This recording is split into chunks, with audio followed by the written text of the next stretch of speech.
ಸ್ನೇಹಿತರೆ, ನನ್ನ ಚಾನಲ್ಗೆ ನಿಮ್ಮೆಲ್ಲರಿಗೂ ಆತ್ಮೀಯವಾದಂಥ ಸ್ವಾಗತ. ಇವತ್ತಿನ ದಿನ ನಾನು ನಿಮ್ಮನ್ನ ಚಿಕ್ಕಣ್ಣ ಸ್ವಾಮಿ ದೇವಸ್ಥಾನಕ್ಕೆ ಕರ್ಕೊಂಡು ಹೋಗ್ತಾ ಇದ್ದೀನಿ. ತುಂಬಾನೇ ಪವಾಡ ಕ್ಷೇತ್ರ ಅಂತ ಹೇಳ್ಬೋದು. ಈ ದೇವಸ್ಥಾನನ ಹೇಗಿದೆ, ಹೇಗೆ ತಲುಪ್ಬೋದು ಅನ್ನೋದೆಲ್ಲ ತಿಳಿಸ್ಕೊಡ್ತೀನಿ. ಕುಣಗಲಿಂದ ಕೇವಲ 15 ಕಿಲೋಮೀಟರ್ ದೂರದಲ್ಲಿದೆ ಈ ದೇವಸ್ಥಾನ. ತುಂಬಾನೇ ಫೇಮಸ್ ಆದಂತಹ ದೇವಸ್ಥಾನ ಎಲ್ಲ ಹೇಗಿದೆ, ಹಾಗೆ ಆ ದೇವಸ್ಥಾನದ ಇತಿಹಾಸ ಏನು, ಹಿನ್ನೆಲೆ ಏನು ಎಲ್ಲದೂ ಕೂಡ ತಿಳ್ಕೊಳ್ಳೋಣ ಬನ್ನಿ. ಹಾಗಿದ್ರೆ ವ್ಲಾಗನ್ನು ಶುರು ಮಾಡೋಣ. ಈ ಚಿಕ್ಕಣ್ಣ ಸ್ವಾಮಿ ದೇವಸ್ಥಾನ ಇರುವಂಥದ್ದು ಕರ್ನಾಟಕ ರಾಜ್ಯದ ತುಮಕೂರು ಜಿಲ್ಲೆಯ ಕುಣಿಗಲ್ ತಾಲೂಕಿನ ಹೆಬ್ಬೂರು ಹೋಬಳಿಯ ಬಯರೇಹಳ್ಳಿಯಲ್ಲಿ. ಇನ್ನು ಬೆಂಗಳೂರಿಂದ ಈ ದೇವಸ್ಥಾನ 92 ಕಿಲೋಮೀಟರ್ ದೂರದಲ್ಲಿದೆ. ಅದೇ ರೀತಿಯಲ್ಲಿ ತುಮಕೂರಿಂದ ಈ ದೇವಸ್ಥಾನ 31 ಕಿಲೋಮೀಟರ್ ದೂರದಲ್ಲಿದೆ. ಇನ್ನು ಕುಣಗಲಿಂದ ಕೇವಲ 14ರಿಂದ 15 ಕಿಲೋಮೀಟರ್ ದೂರದಲ್ಲಿದೆ. ಇನ್ನು ನೀವೇನಾದರೂ ಈ ದೇವಸ್ಥಾನಕ್ಕೆ ಬರಬೇಕು ಅಂತಂದರೆ ಬೆಂಗಳೂರಿಂದ ಟ್ರೈನಲ್ಲಿ ಅಥವಾ ಬಸ್ಸಲ್ಲಿ ಮೊದಲು ಕುಣಗಲ್ಗೆ ಬಂದು ಕುಣಗಲ್ಲಿಂದ ನೀವು ಆಟೋಲ್ಲಿ ಅಥವಾ ಬಸ್ಸಲ್ಲೇ ಈ ದೇವಸ್ಥಾನವನ್ನು ತಲುಪ್ಬೋದು. ಬೆಂಗಳೂರಿನ ಮೆಜೆಸ್ಟಿಕ್ಕಿಂದ ಕುಣಗಲ್ಗೆ ಬರೋವಂಥ ಗೌರ್ಮೆಂಟ್ ಬಸ್ಗಳು ಸಾಕಷ್ಟು ಇರುತ್ತೆ. ಆ ಬಸ್ಗಳಲ್ಲಿ ನೀವು ಕುಣಗಲ್ಲನ್ನು ತಲುಪಿ ಕುಣಗಲ್ಲಿಂದ ಈ ದೇವಸ್ಥಾನಕ್ಕೆ ಆಟೋ ಮುಖಾಂತರ ತಲುಪೋದಾಗಿದೆ. ಇನ್ನು ಕುಣಗಲ್ಲಿಂದ ಹೆಬ್ಬೂರ್ಗೆ ಹೋಗುವಂಥ ದಾರಿಯಲ್ಲಿ ಲೆಫ್ಟ್ ಸೈಡಲ್ಲೇ ನಿಮಗೆ ಚಿಕ್ಕಣ್ಣ ಸ್ವಾಮಿ ಸನ್ನಿಧಿ ಅಂತ ಒಂದು ಆರ್ಚ್ ಕಾಣಿಸುತ್ತೆ. ಅಲ್ಲಿ ನೀವು ಲೆಫ್ಟ್ ತಗೋಬೇಕು. ಅನಂತರ ಇಲ್ಲಿಂದ ಒಂದು 2 ಅಥವಾ 3 ಕಿಲೋಮೀಟರ್ ದೂರಕ್ಕೆ ಹೋದರೆ ನಿಮಗೆ ದೇವಸ್ಥಾನದ ಹತ್ತಿರಕ್ಕೆ ನೀವು ತಲುಪ್ತೀರಾ. ಇನ್ನು ಪವಾಡ ಪುರುಷರಾದಂತಹ ಚಿಕ್ಕಣ್ಣ ಸ್ವಾಮಿಯವರನ್ನು ಶ್ರೀಕೃಷ್ಣನ ಪರಮಾವತಾರ ಅಂತ ನಂಬಿ ಪೂಜಿಸಲಾಗ್ತಾ ಇದೆ. ಹಾಗಾಗಿನೇ ಸಾಕಷ್ಟು ಜನ ಚಿಕ್ಕಣ್ಣ ಸ್ವಾಮಿ ಅಂತ ಅಂದಾಕ್ಷಣ ಆ ದೇವಸ್ಥಾನ ಶ್ರೀಕೃಷ್ಣನ ದೇವಸ್ಥಾನ ಅಂತ ಅಂದ್ಕೊಳ್ತಾರೆ. ಆದರೆ ಇದು ಶ್ರೀಕೃಷ್ಣನ ದೇವಸ್ಥಾನ ಅಲ್ಲ, ಪವಾಡ ಪುರುಷ ಚಿಕ್ಕಣ್ಣ ಸ್ವಾಮಿಯವರ ಒಂದು ಸನ್ನಿಧಿ. ಅದು ಹೇಗೆ ಅನ್ನೋದು ನಿಮಗೆ ಇತಿಹಾಸ ತಿಳ್ಕೊಂಡಾಗ ಗೊತ್ತಾಗುತ್ತೆ. ಇನ್ನು ಈ ದೇವಸ್ಥಾನಕ್ಕೆ 500 ವರ್ಷಗಳ ಇತಿಹಾಸ ಇದೆ. 500 ವರ್ಷಗಳ ಹಿಂದೆಯಿಂದನೂ ಕೂಡ ಈ ದೇವಸ್ಥಾನ ಇದ್ರೂ ಇತ್ತೀಚೆಗೆ ತುಂಬಾ ಫೇಮಸ್ ಆಗಿದೆ. ಆದರೆ ಈ ದೇವಸ್ಥಾನದಲ್ಲಿ ಯಾವುದೇ ಒಂದು ಆಡಂಬರ ಇಲ್ಲ. ಜೊತೆಗೆ ದೊಡ್ಡದಾಗಿರುವಂತಹ ಗೋಪುರ ಆಗಲಿ ವಿಗ್ರಹಗಳನ್ನಾಗಲಿ ನೀವು ನೋಡೋದಕ್ಕೆ ಸಿಗೋದಿಲ್ಲ.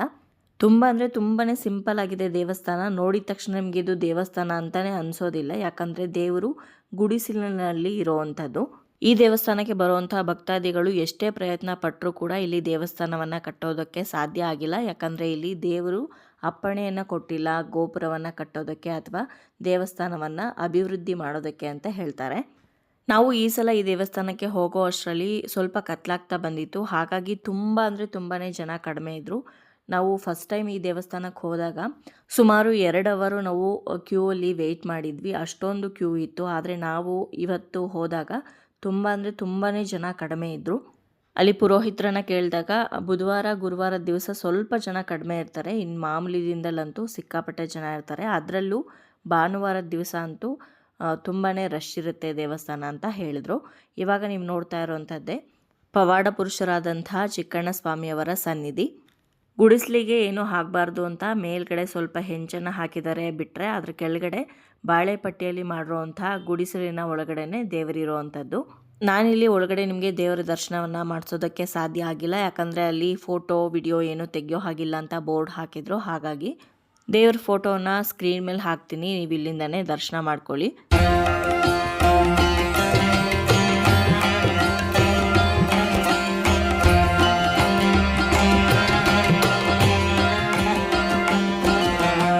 ಇನ್ನು ಇವಾಗ ಈ ಚಿಕ್ಕಣ್ಣ ಸ್ವಾಮಿ ದೇವಸ್ಥಾನದ ಇತಿಹಾಸವನ್ನು ತಿಳ್ಕೊಳ್ಳೋಣ.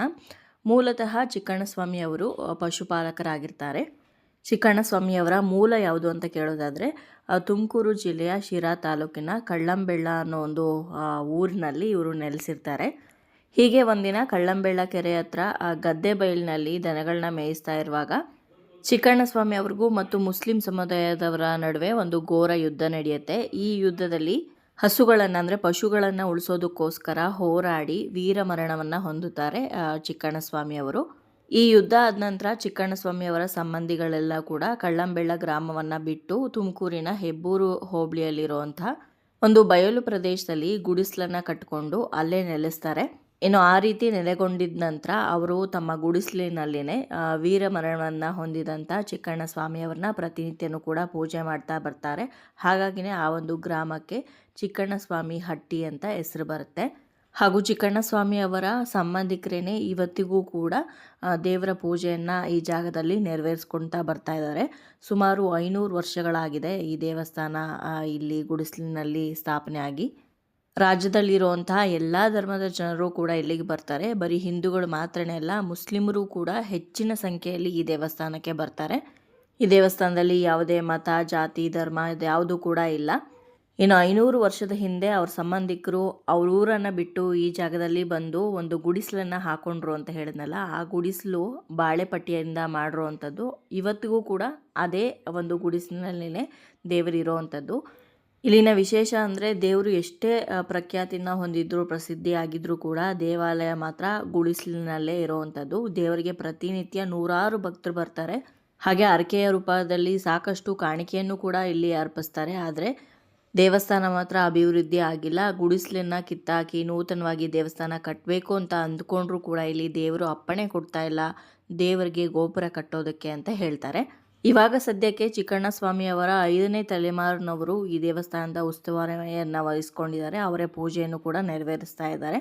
ಇನ್ನು ದೇವಸ್ಥಾನದ ಸಮಯವನ್ನು ನೋಡೋದಾದರೆ ಬೆಳಗ್ಗೆ 10 ಗಂಟೆ 10:30ಗೆ ದೇವಸ್ಥಾನ ಓಪನ್ ಆದರೆ ಸಂಜೆ 7 ಗಂಟೆವರೆಗೂ ಕೂಡ ದೇವಸ್ಥಾನ ತೆರೆದಿರುತ್ತೆ. ಹಾಗೆ ದೇವಸ್ಥಾನದಲ್ಲಿ ಪ್ರತಿನಿತ್ಯ ಅನ್ನದಾಸೋಹ ಕೂಡ ಇರುತ್ತೆ. ಇನ್ನು ಈ ದೇವಸ್ಥಾನದಲ್ಲಿ ಮತ್ತೊಂದು ವಿಶೇಷತೆ ಏನಂತಂದರೆ, ನಿಮ್ಗೇನಾದರೂ ಯಾವುದಾದ್ರೂ ಒಂದು ಕೆಲಸ ಆಗಬೇಕು ಅಥವಾ ಏನೋ ಒಂದು ಆಗಬೇಕು ಅಂತಂದರೆ ಅದು ಆಗುತ್ತೋ ಇಲ್ವೋ ಅಂತ ಬಂದು ದೇವರ ಹತ್ರ ಪ್ರಶ್ನೆಯನ್ನು ಕೇಳ್ಬೋದು. ಅದು ಕೇವಲ 5, 9, 11 ರೂಪಾಯಿಯನ್ನು ದೇವರಿಗೆ ಹರಕೆಯನ್ನಾಗಿ ಕೊಟ್ಟು ಅನಂತರ ನೀವು ದೇವರಿಗೆ ಪ್ರಶ್ನೆಯನ್ನು ಕೇಳ್ಬೋದು. ನಿಮಗೆ ಆ ಕೆಲಸ ಆಗತ್ತೆ ಅನ್ನೋದಾಗಿದ್ದರೆ ಆಗತ್ತೆ ಅಂತ ದೇವರು ಹೇಳ್ತಾರೆ, ಆಗೋಲ್ಲ ಅಂತ ಅಂದರೆ ಆಗಲ್ಲ ಅಂತ ತಿಳಿಸ್ತಾರೆ. ಇನ್ನು ದೇವಸ್ಥಾನದ ಹಿಂಭಾಗದಲ್ಲಿ 2 ಆಲದ ಮರ ಇದೆ. ಅಲ್ಲಿ ನೀವು ಗೌಳಿ ಶಾಸ್ತ್ರವನ್ನು ಕೂಡ ಕೇಳ್ಬೋದು, ಅಂದರೆ ಹಲ್ಲಿ ಶಾಸ್ತ್ರ. ದೇವಸ್ಥಾನದ ಹಿಂಭಾಗದಲ್ಲಿ ಒಂದು ದೊಡ್ಡ ಆಲದ ಮರ ಇದೆ. ಅದರ ಮುಂದೆನೇ ಇನ್ನೊಂದು ಚಿಕ್ಕದಾಗಿರುವಂಥ ಆಲದ ಮರ ಇದೆ.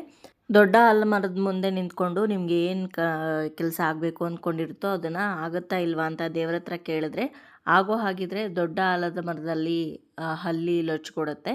ಆಗೋಲ್ಲ ಅನ್ನೋದಾದರೆ ಚಿಕ್ಕ ಆಲದ ಮರದಲ್ಲಿ ಹಲ್ಲಿ ಲೊಚ್ಕೊಡುತ್ತಂತೆ. ಇನ್ನು ನಿಮಗೆ ಏನೇ ಸಮಸ್ಯೆಗಳಿದ್ರೂ ಕೂಡ ಈ ಚಿಕ್ಕಣ್ಣಸ್ವಾಮಿ ದೇವರ ಸನ್ನಿಧಿಗೆ ಬಂದು ದೇವರ ದರ್ಶನ ಮಾಡೋದ್ರಿಂದ ಅದೆಲ್ಲ ನಿವಾರಣೆ ಆಗುತ್ತೆ ಅಂತಲೂ ಕೂಡ ಹೇಳ್ತಾರೆ. ನಿಮಗೇನಾದರೂ ಸಂತಾನ ಭಾಗ್ಯ ಇಲ್ಲದೆ ಇದ್ದರೆ, ಸುಮಾರು ಜನ ಈ ದೇವಸ್ಥಾನಕ್ಕೆ ಬಂದವ್ರಿಗೆ 10-15 ವರ್ಷದಿಂದ ಮಕ್ಕಳು ಇಲ್ಲದೆ ಇರೋರಿಗೂ ಕೂಡ ಮಕ್ಕಳಾಗಿದೆ ಅಂತ ಹೇಳ್ತಾರೆ. ಹಾಗೆ ಯಾವುದೇ ಆರೋಗ್ಯ ಸಮಸ್ಯೆಗಳಿದ್ರೂ ಅದು ನಿವಾರಣೆ ಆಗುತ್ತೆ ಈ ಕ್ಷೇತ್ರಕ್ಕೆ ಬರೋದ್ರಿಂದ ಅಂತ ಹೇಳ್ತಾರೆ. ಜೊತೆಗೆ ನೀವೇನಾದರೂ ಮನೆ ಕಟ್ತಾ ಇದ್ರೆ ಅಥವಾ ಕೋರ್ಟ್ ಕೇಸ್ಗಳಿಂದ ಬಳಲ್ತಾ ಇದ್ದರೆ ಅದೆಲ್ಲ ನಿವಾರಣೆ ಆಗುತ್ತೆ ಅಂತ ಹೇಳ್ತಾರೆ. ಇನ್ನೂ ಬಹುಮುಖ್ಯವಾಗಿ ಈ ದೇವಸ್ಥಾನಕ್ಕೆ ದೃಷ್ಟಿ ದೋಷ ನಿವಾರಣೆ ಮಾಡ್ಕೊಳ್ಳೋದಕ್ಕೆ ಅಥವಾ ಯಾರಾದರೂ ಮಾಟ ಮಂತ್ರ ಮಾಡಿಸಿದ್ರೆ ಅದೆಲ್ಲ ನಿವಾರಣೆ ಮಾಡಿಸ್ಕೊಳ್ಳೋದಕ್ಕೆ ಅಂತ ನಿಂಬೆಹಣ್ಣನ್ನು ತೊಗೊಂಡು ಬಂದು ದೇವ್ರ ಹತ್ರ ಪೂಜೆ ಮಾಡಿಸಿ ದೇವರಿಗೆ ಮುಟ್ಟಿಸಿ ಆ ನಿಂಬೆಹಣ್ಣಿಂದ ದೇವಸ್ಥಾನದ ಮುಂದೆನೇ ನಿಂತ್ಕೊಂಡು ನಿಮಗೆ ಇಡಿ ತೆಕ್ಕೊಳ್ಳೋದಾಗಿರ್ಬೋದು ಅಥವಾ ದೃಷ್ಟಿಯನ್ನು ನಿವಾಳಿಸ್ಕೊಂಡು ಅಲ್ಲೇ ನಿಂಬೆಹಣ್ಣನ್ನು ಹೊಡಿಬೋದು. ಅಥವಾ ನೀವು ನಿಮ್ಮ ಮನೆಗೆ ತೊಗೊಂಡೋಗಿ ಆ ನಿಂಬೆಹಣ್ಣಿಂದ ಜ್ಯೂಸನ್ನು ಮಾಡಿಕೊಂಡು ಕೂಡ ಸೇವನೆ ಮಾಡ್ಬೋದು ಅಂತ ಇಲ್ಲಿ ಹೇಳ್ತಾರೆ. ಇನ್ನು ನಾವು ಹೋದಾಗ ಇಲ್ಲೊಬ್ಬರಿಗೆ ತುಂಬಾ ಹುಷಾರಿರಲಿಲ್ಲ. ಅವ್ರನ್ನ ಕರ್ಕೊಂಡು ಬಂದು ಇಲ್ಲಿ ಚೇರ್ ಮೇಲೆ ಕೂರಿಸ್ಕೊಂಡಿದ್ದಾರೆ, ನೋಡ್ತಾ ಇರ್ಬೋದು. ಇಲ್ಲಿ ಅವರು ದೇವರನ್ನ ಪ್ರಶ್ನೆ ಕೇಳ್ತಾ ಇದ್ರು.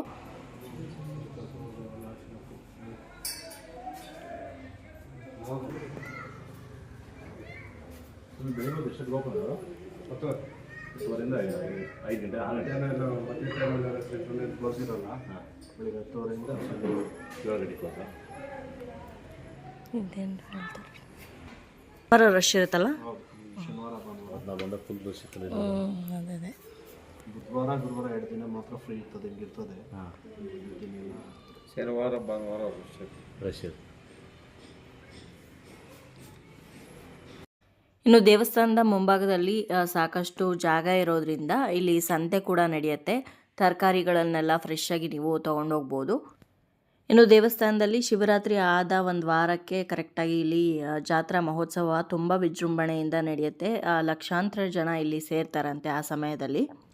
ಬೇರೆ ರಾಜ್ಯಗಳಿಂದ ಹಾಗೆ ಕರ್ನಾಟಕದ ಮೂಲೆ ಮೂಲೆಯಿಂದನೂ ಕೂಡ ಸಾಕಷ್ಟು ಜನರು ಇಲ್ಲಿಗೆ ಬರ್ತಾರೆ ಅಂತ ಹೇಳಲಾಗತ್ತೆ. ಇನ್ನು ತುಂಬ ಜನ ಈ ದೇವಸ್ಥಾನಕ್ಕೆ ಬಂದು ಹೋದ್ಮೇಲೆ ಅವರ ಕೆಲಸಗಳೆಲ್ಲವೂ ಕೂಡ ಮುಕ್ಕಾಲು ಭಾಗ ನೆರವೇರಿದೆ ಅಂತಲೂ ಕೂಡ ಹೇಳ್ತಾರೆ.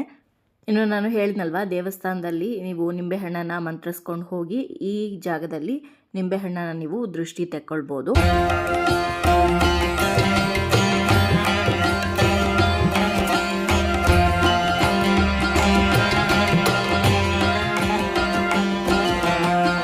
ನೋಡಿದ್ರಲ್ವ ಸ್ನೇಹಿತರೆ, ಇವತ್ತಿನ ಈ ವಿಡಿಯೋದಲ್ಲಿ ನಮ್ಮ ಕರ್ನಾಟಕ ಜಿಲ್ಲೆಯಲ್ಲಿರುವಂಥ ಒಂದು ಪ್ರಸಿದ್ಧ ಕ್ಷೇತ್ರ ಪವಾಡ ಪುರುಷರಾದಂತಹ ಚಿಕ್ಕಣ್ಣಸ್ವಾಮಿಯವರ ಸನ್ನಿಧಾನವನ್ನು ನಿಮಗೆ ತೋರಿಸಿದ್ದೀನಿ. ಹಾಗೆ ಈ ದೇವಸ್ಥಾನದ ಇತಿಹಾಸವನ್ನು ಕೂಡ ತಿಳಿಸ್ಕೊಟ್ಟಿದ್ದೀನಿ, ಹೇಗೆ ತಲುಪೋದು ಅಂತಲೂ ಕೂಡ ತಿಳಿಸ್ಕೊಟ್ಟಿದ್ದೀನಿ. ಇವತ್ತಿನ ಈ ವಿಡಿಯೋ ನಿಮ್ಮೆಲ್ಲರಿಗೂ ಇಷ್ಟ ಆಗಿದೆ, ಹಾಗೆ ಉಪಯೋಗ ಆಗಿದೆ ಅಂತ ಭಾವಿಸ್ತೀನಿ. ವಿಡಿಯೋ ಇಷ್ಟ ಆಗಿದ್ರೆ ಲೈಕ್ ಮಾಡಿ, ಹಾಗೆ ಬೇರೆಯವ್ರಿಗೂ ಕೂಡ ಈ ವಿಡಿಯೋನ ಶೇರ್ ಮಾಡಿ.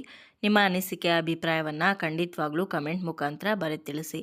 ಮತ್ತೊಂದು ಇಂಟ್ರೆಸ್ಟಿಂಗ್ ಬ್ಲಾಗ್ ಜೊತೆಗೆ ನಿಮ್ಮನ್ನ ಭೇಟಿ ಆಗ್ತೀನಿ. ಅಲ್ಲಿಯವರೆಗೂ ಧನ್ಯವಾದಗಳು. ಲೋಕ ಸಮಸ್ತ ಸುಖಿನೋ ಭವಂತು.